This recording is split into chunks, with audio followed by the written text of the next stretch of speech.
Season की शुरुआत मशहूर एडम्स फैमिली की बेटी वेंसडे से होती है, जिसके कलरलेस हुलिया और सीरियल किलर एटीट्यूड की वजह से स्कूल में सब उसका मजाक भी बनाते हैं और उसके पागलपन की वजह से डरते भी हैं। जब वेंसडे अपना लॉकर खोलती है तो अंदर अपने भाई को बंधा देख के उसे टच करने पर वेंसडे को एक साइकिक विजन आता है और उसे पता चल जाता है कि उसके भाई को किसने बुली किया, जिस पर वेंसडे उन लड़कों को अच्छा सबक सिखाती है। पर इस वजह से उसे स्कूल से सस्पेंड कर दिया जाता है। वेंसडे कैसे रोज रोज स्कूल से सस्पेंड कर दिए जाने पर उसके पेरेंट्स उसे नेवरमोर एकेडमी भेजने का फैसला करते हैं, जो आउटकास्ट लोगों का स्कूल है। ऐसे लोग जिन्हें सोसाइटी में एक्सेप्ट करने से इनकार कर दिया हो। वेंसडे के पेरेंट्स मोर्टिशिया और गोमेज की स्कूलिंग भी वहीं से हुई थी और उसका ख्वाब था कि वेंसडे भी वहीं जाए, पर वेंसडे इसके लिए तैयार नहीं थी। अब जबकि उसके पास कोई रास्ता बाकी नहीं था तो उसे मजबूरन वहाँ जाना पड़ता है। सीन्स एक आदमी पे शिफ्ट होते हैं जिसे नेवरमोर एकेडमी के पास कैंपिंग करते वक्त कोई क्रीचर मार डालता है। वेंसडे अपने पेरेंट्स के साथ नेवरमोर एकेडमी पहुंच जाती है, जिसके बाद वेंसडे अपनी रूममेट एनिड से मिलती है, जो एक वेयरवुल्फ है। एनिड और वेंसडे की पर्सनालिटीज बिल्कुल अलग है, जिस पर वेंसडे सोच में पड़ जाती है कि उसके साथ गुजारा कैसे करेगी। एनिड वेंसडे को स्कूल के टूर देने ले जाती है, जहाँ हमें पता चलता है कि स्कूल में वेयरवुल्फ्स, वैम्पायर, सायरन और हर तरह का क्रीचर पड़ता है। साथ ही साथ एनिड वेंसडे को भी ये बताती है कि स्कूल की फेमस सायरन गर्ल बियांका का उसके बॉयफ्रेंड जेवियर से लास्ट सेमेस्टर ब्रेकअप हो गया, जिसकी वजह किसी को नहीं पता है। वहाँ पुलिस उस मर्डर की इन्वेस्टिगेशन शुरू करती है तो उन्हें कोई सबूत नहीं मिलता, जिस पर शेरिफ इसे बियर टैग बता के कवर कर देता है, पर वो जानता है कि इसका नेवरमोर से ही कोई लिंक है। वेंसडे की एनिड के साथ बहस चल रही होती है क्योंकि वेंसडे एक कलरलेस डेड एक्सप्रेशंस वाली लड़की है, जबकि एनिड फुल ऑफ कलर्स और इमोशंस पसंद करती है। तभी वहाँ की टीचर थॉर्नहिल वेंसडे को वेलकम करने पहुँच जाती है, जो एक बहुत ही नाइस लेडी है। अगले दिन स्वॉर्ड फाइटिंग क्लास में वेंसडे बियांका को रोएन नामी लड़के को बुली करता देख के उसका गरूर तोड़ने के लिए उसे चैलेंज करती है, जिसमें उसे कंपटीशन तो बहुत अच्छा देती है, पर एंड में जीत बियांका की ही होती है। एक स्टैचू वेंसडे के ऊपर आके गिरने ही वाला होता है कि जेवियर हीरोइक एंट्री देता हुआ उसे बचा लेता है, लेकिन वेंसडे बेहोश हो जाती है। होश में आने पर जेवियर उसे बताता है कि वो दोनों पहले भी जेवियर की ग्रैंडमदर की फ्यूनरल पे मिल चुके हैं, क्योंकि दोनों के फैमिली टर्म्स हैं। वेंसडे को अपने रूम में एक हाथ मिलता है जिसका नाम थिंक है और थिंक को वेंसडे के पेरेंट्स ने उस पर नजर रखने भेजा था, पर अब जबकि वेंसडे उसे पकड़ लेती है तो थिंक के पास अपनी जान बचाने के लिए वेंसडे के साथ लॉयल होने के अलावा कोई ऑप्शन नहीं थी। प्रिंसिपल कोर्ट के ऑर्डर्स के मुताबिक पास वाले टाउन में वेंसडे को साइकियाट्रिस्ट किनबर्ट के पास ले जाती है, पर वेंसडे उसके सामने ओपन अप होने के बजाय वॉशरूम की विंडो से भाग निकलती है। तभी रोड पे एक आदमी से टकराने पर वेंसडे को उसकी मौत का विजन आता है, पर वो उसे इग्नोर करते अपने आप को प्रिंसिपल की नजरों से बचाने के लिए जल्दी में वहाँ से निकल जाती है। एक कैफे में पहुँच के वेंसडे की मुलाकात वहाँ के वेटर टाइलर से होती है, जिसकी कॉफी मशीन ठीक करने पर वो फ्री में वेंसडे को कहीं भी लिफ्ट देने को तैयार हो जाता है। वेंसडे वहाँ बैठी उसकी शिफ्ट खत्म होने का इंतजार कर रही होती है कि टाउन के कुछ बच्चे उसका नेवरमोर का यूनिफॉर्म देख के उसे तंग करने लगते हैं, जिन्हें वेंसडे अकेले ही अच्छा सबक सिखा देती है। तभी वहाँ शेरिफ पहुँच जाता है, जो और कोई नहीं बल्कि टाइलर का फादर है। इससे पहले लैरिसा वहाँ पहुँच के वेंसडे को वहाँ से ले जाती, शेरिफ ये जानने पर कि वेंसडे गोमेज की बेटी है उसे बताता है कि उसके फादर पे मर्डर के चार्जेस हैं, इसलिए वो वेंसडे पे भी कड़ी नजर रखेगा। रात वेंसडे को पता चलता है कि एनिड ने अभी तक वेयरवुल्फ में ट्रांसफॉर्म नहीं किया है, जिसकी वजह से वो और उसकी फैमिली बहुत परेशान है, क्योंकि अगर उसने ट्रांसफॉर्म ना किया तो वो किसी वुल्फ पैक का हिस्सा नहीं बन पाएगी और हमेशा के लिए अकेली रह जाएगी। वेंसडे जो इमोशन समझने की सलाहियत बिल्कुल नहीं रखती, एनिड के लिए सिचुएशन को और मुश्किल बना देती है। तभी वो एनिड को बताती है कि उसका बाकी बच्चों की तरह नॉर्मल पेट नहीं था, बल्कि एक स्कॉर्पियो पेट था, जिसे कुछ बच्चों ने उसके सामने मारते हुए जबरदस्ती वेंसडे को वो नजारा दिखाया था।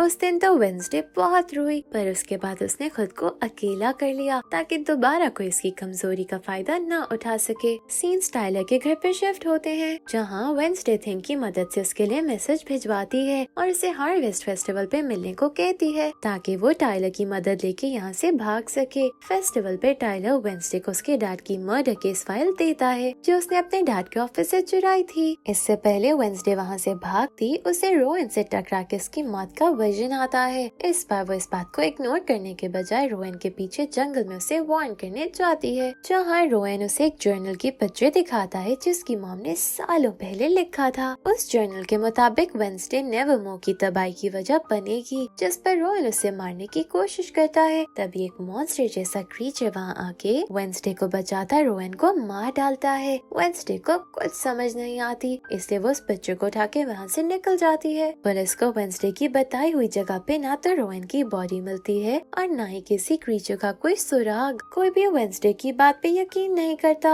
और फिर रोएन जो रात उसके सामने मरा था सही सलामत वहाँ पहुँच जाता है, जिस पर इस केस को बंद कर दिया जाता है। पर वेंसडे यही बस नहीं करती और उसे एनिट से पता चलता है कि रोएन जेवियर का रूममेट था। वहीं लैरिसा वेंसडे को बुला के बताती है कि वो जान गई है। वेंसडे को विजन्स आते हैं क्योंकि ऐसे ही विजन्स देखने की ताकत उसकी मॉम के पास थी, पर ये लोग इन विजन्स पे पूरी तरह रिलाई नहीं कर सकते, इसलिए उसे अपनी मॉम से इन्हें कंट्रोल करने का तरीका सीखना होगा, वरना वो पागल हो जाएगी। साथ ही वो वेंसडे को कुछ एक्स्ट्रा करिकुलर एक्टिविटी के क्लब्स भी ज्वाइन करने का कहती है। इसी चक्कर में वेंसडे यूजीन से मिलती है जो बीस को कंट्रोल कर सकता है। वेंसडे को जब पता चलता है कि रोएन को सस्पेंड करके स्कूल से भेजा जा रहा है तो वो थिंग को उसके पीछे भेज देती है। थिंग बहुत ही तरीके से रोएन का पीछा कर रहा था, पर फिर वो बबल गम में फंस जाता है और इतने में रोएन इसकी नजर से गायब हो जाता है, जिसके बाद हम उसे प्रिंसिपल लैरिसा में बदलते देखते हैं। अब ये क्या राज है वो तो एंड पे ही पता चलेगा। कोई इन्फॉर्मेशन ना लाने पर वेंसडे थिंग पे बहुत गुस्सा होती है। सीन्स टाइलर और इसके डैड पे शिफ्ट होते हैं, जहाँ शेरिफ टाइलर से उसके किनबॉट के साथ सेशन की डिटेल पूछता है। यहाँ हमें पता चलता है कि टाइलर की मॉम गायब है और तब से टाइलर और उसके डैड के बीच रिलेशन बिल्कुल अच्छा नहीं चल रहा, क्योंकि टाइलर अपनी मॉम के बारे में जानना चाहता है और जबकि शेरिफ उनके बारे में कोई बात करना पसंद नहीं करता। मर्डर डिटेल्स निकालने के लिए वेंसडे को एक्स्ट्रा एक्टिविटी की क्लास स्किप करनी थी, पर प्रिंसिपल की उस पर सख्त नजर की वजह से वो ऐसा नहीं कर सकती थी, इसलिए वो एनिट की मदद मांगती है, जो उससे पहले जाके थिंग से माफी मांगने का कहती है, क्योंकि वो वेंसडे के रूड बिहेवियर की वजह से बहुत हर्ट था। वेंसडे उसे माफी मांग लेती है, पर माफी देने के बदले थिंग वेंसडे से उसे वो बात बताने को कहता है जो उसे परेशान कर रही थी, जिस पर वेंसडे उसे रोएन से मिली पिक्चर दिखा के कहती है कि इसके मुताबिक वो किसी तबाही की वजह बनेगी जो वो नहीं चाहती, इसलिए उसे सच का पता लगाना है। वेंसडे को क्राइम सीन पे रोएन की ग्लासेस मिलती हैं, जिन्हें टच करते ही उसे विजन आता है, जिससे उसे पता चलता है कि उसने ही स्टैचू फेंक के वेंसडे को मारने की कोशिश की थी, जिसका जेवियर को पता चल गया था और इस बात पे दोनों के बीच काफी लड़ाई हुई थी। वेंसडे उस बुक को ढूंढने लगती है जिसमें से रोएन ने ये पेज फाड़ा था। तभी लाइब्रेरी में उसे थॉर्नहिल मिलती है, जिससे मदद लेने पर वेंसडे को पता चलता है कि उस पेज पे जो साइन था वो स्कूल की पुरानी सोसाइटी नाइट शेड्स का है, जो अब एक्सेस नहीं करती और उसकी वजह भी कोई नहीं जानता। थॉर्नहिल वेंसडे से कनेक्ट करने की कोशिश करती है, क्योंकि वो इस स्कूल में इकलौती एक नॉर्मल ह्यूमन बीइंग है, पर फिर भी वो ह्यूमन से रिलेट नहीं कर पाती, इसलिए यहाँ आ गई, पर यहाँ भी कोई से एक्सेप्ट नहीं करता, इसलिए वो अकेला फील करती है। पर वेंसडे उससे ज्यादा बात किए बगैर वहाँ से चली जाती है। रात वेंसडे थिंग के साथ जेवियर के रूम में घुस के सबूत ढूंढने लगती है। वहाँ से कुछ मिलता तो नहीं है, पर बियांका जेवियर से बात करने पहुँच जाती है, जिस पर वेंसडे बेड के नीचे छुप के उनकी बातें सुनने लगती है। उसे पता चलता है कि बियांका जेवियर को अपने सायरन सॉन्ग की मदद से मैनिपुलेट करके अपने प्यार में पागल करने की कोशिश कर रही थी, इसीलिए जेवियर ने उससे ब्रेकअप कर लिया। पर अब जेवियर का वेंसडे की तरफ बढ़ता इंटरेस्ट देख के वो इनसिक्योर हो रही है। यही नहीं, वो कल होने वाली रेस में जीतने के लिए बियांका की सारी प्लानिंग भी सुन लेती है। अब जबकि बियांका की वजह से एनिट की टीम रेस से बाहर हो सकती थी, तो उसे मजा चखाने के लिए वेंसडे एनिट की टीम ज्वाइन कर लेती है। रेस शुरू हो जाती है, जहाँ बियांका का साइरन फ्रेंड एक बोट को रास्ते से हटा देता है, पर जब वो वेंसडे की बोट की तरफ बढ़ता है तो वेंसडे उसे जाल में फंसा के रास्ते से हटा देती है। इस तरह वो लोग पानी का रास्ता पार कर लेते हैं, पर जंगल में फ्लैग लेने वेंसडे अकेले ही जाती है ताकि उनकी बोट कोई खराब ना कर सके। फ्लैग पकड़ते ही वेंसडे को फिर से विजन आता है, जिसमें उसी की हमशक्ल आके उसे कहती है कि वेंसडे इस सब की चाबी है। अब इससे उसका क्या मतलब था ये तो वेंसडे बाद में सोचेगी। अभी वो रेस जीतने के लिए वापस बोट की तरफ भागती है और एक मजेदार कंपटीशन के बाद वेंसडे उसकी टीम रेस जीतने जीतने में कामयाब हो जाती है। सेलिब्रेशन से बच के वेंसडे एक स्टैचू के पास जाके बैठी है, जिसके हाथ में बुक पे उसे वही साइन नजर आता है जिसकी विजन में लड़की ने पकड़ी थी। रात वेंसडे इस मिस्ट्री को सॉल्व करने निकलती है तो उस बुक पे लिखी रिडल को हल करके उसे वहाँ एक सीक्रेट डोर मिलता है जिसके अंदर एक हिडन लाइब्रेरी थी। वहाँ वेंसडे को वो बुक तो मिल जाती है पर कोई उसे किडनैप कर लेता है। जो उसे लगा था कोई सीरियल किलर होगा और उसकी लाइफ में कुछ एक्साइटमेंट आएगी, पर असल में वो नाइट शेड्स के मेंबर्स निकलते हैं जब सबसे छुप के यहाँ इस हिडन लाइब्रेरी में मिलते हैं। जेवियर सबसे वेंसडे को भी इस सोसाइटी का मेंबर बनने का कहता है पर बियांका नहीं मानती, जिस पर वेंसडे खुद ही मेंबर बनने से इनकार करती वहाँ से चली जाती है। नेवरमोर और इसके पास टाउन का एक फीस्ट डे होता है जहाँ सारे ह्यूमंस और आउटकास्ट एक साथ टाइम गुजारते हैं। वहाँ जाने पर वेंसडे जेवियर से इस जर्नल और रोवन के बारे में बात करती है, जिस पर उसे पता चलता है कि इस पिक्चर में उसके साथ क्रैकस्टोन है जो इस टाउन का फाउंडर था और लोग उसे बहुत मानते हैं। टाउन का मेयर शेरिफ का अच्छा दोस्त है जो उसे अपने बेटे लूकस से मिलवाता है। लूकस और कोई नहीं वही लड़का है जिसने वेंसडे से अपने दोस्तों के साथ मिलकर लड़ाई की थी।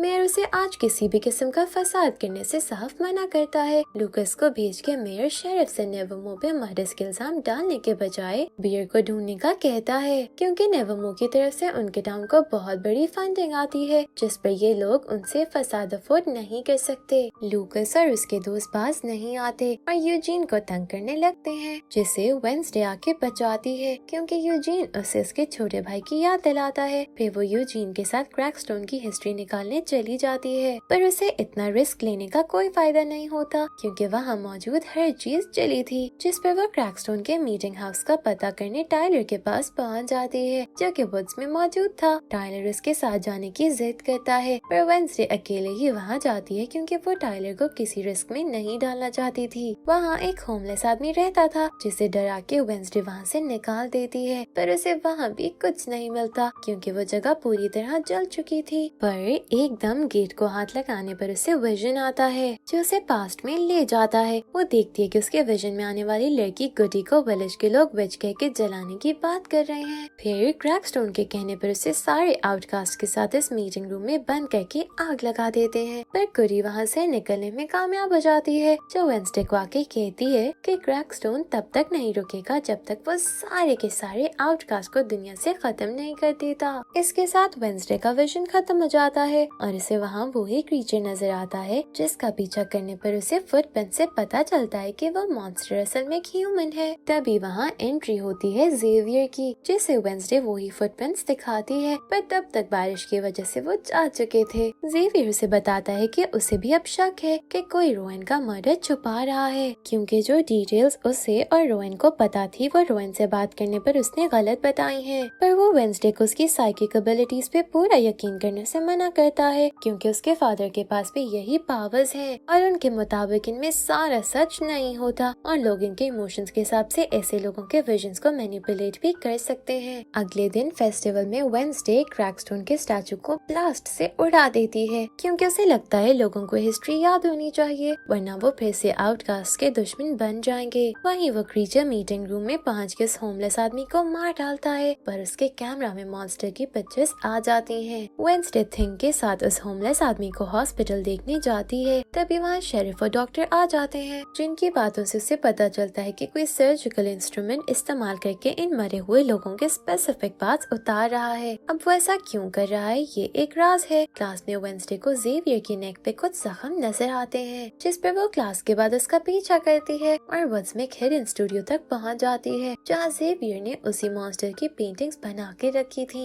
जब वेंसडे स्टूडियो से निकलती है तो जेवियर उसे देख लेता है। अपना राज खुलने से बचने के लिए वेंसडे उसे वेलकम पार्टी पे अपना पार्टनर बनने का पूछती है, जिस पर जेवियर फौरन हाँ कर देता है। वेंसडे पेंटिंग्स के साथ शेरिफ के पास पहुंचती है पर उसे सच नहीं बताती कि ये किसकी है, जिस पर शेरिफ उसकी बातों पे यकीन करने के लिए उसे पक्के सबूत लाने का कहता है। टाइलर ये जान के काफी अपसेट होता है कि वेंसडे डांस पे जेवियर के साथ जा रही है क्योंकि उसे लगा था वेंसडे उसे पसंद करने लगी है। सीन्स यूजीन पे शिफ्ट होते हैं तो जेवियर की पेंटिंग्स देख के वेंसडे को मॉन्स्टर की केव तक ले जाता है जो उसने बीज कलेक्ट करते हुए जंगल में देखी थी। उस केव से वेंसडे मॉन्स्टर का टीथ उठाती है और फिर जेवियर के स्टूडियो से उसकी कोई चीज लेने जाती है ताकि डीएनए टेस्ट करवा सके, पर तभी जेवियर वहाँ पहुँच जाता है जो वेंसडे के उसे मॉन्स्टर समझने पर काफी अपसेट होता है क्योंकि उसके हिसाब से ये सारी चीजें उसके ड्रीम्स में आ रही थी, इसलिए वो इन्हें ड्रॉ करने लगा। फिर वो मजीद हर्ट होता है कि वेंसडे ने उसे अपना झूठ छुपाने के लिए डांस में पार्टनर बनने का बोला था और उसे वहाँ से निकाल देता है। वेंसडे वहाँ से सीधा उसके ब्लड से भरे क्लोथ और टीथ के साथ शेरिफ के पास पहुँचती है ताकि वो लोग डीएनए टेस्ट करवा के मॉन्स्टर तक पहुँच सके।